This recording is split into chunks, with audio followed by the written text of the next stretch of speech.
Hi guys! Tara, samahan nyo ko.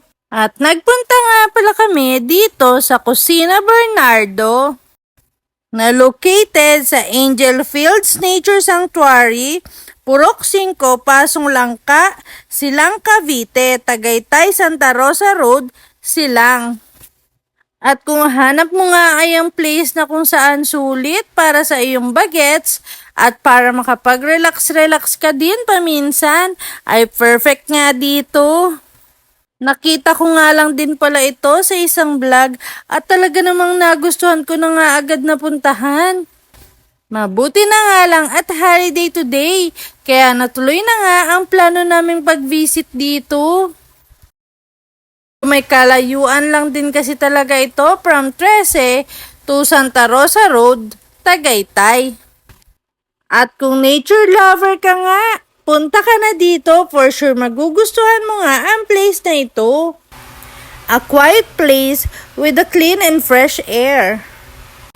It helps you rest, think, and feel safe. Napakaganda ng view and perfect spot para sa mga katulad ko nga na mahilig din mag-pictorial. At kung may mga kasama ka nga mga kids, ay talagang magugustuhan nila dito. Dahil may mga iba't ibang klase nga din pala ditong animals na pwede ka makipag-interact.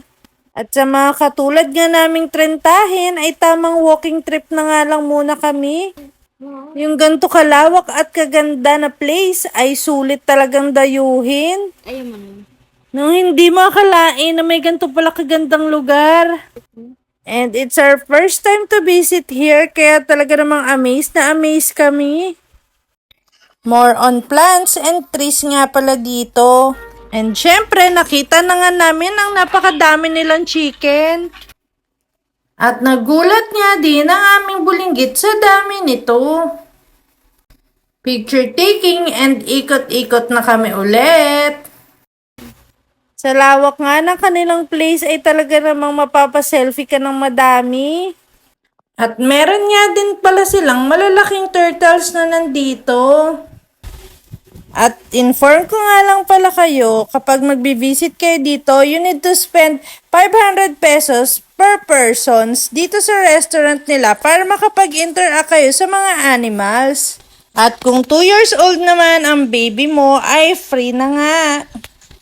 Kaya ano pang hinihintay nyo? Visit na rin po kayo dito sa Kusina Bernardo or Angel Fields Nature Sanctuary.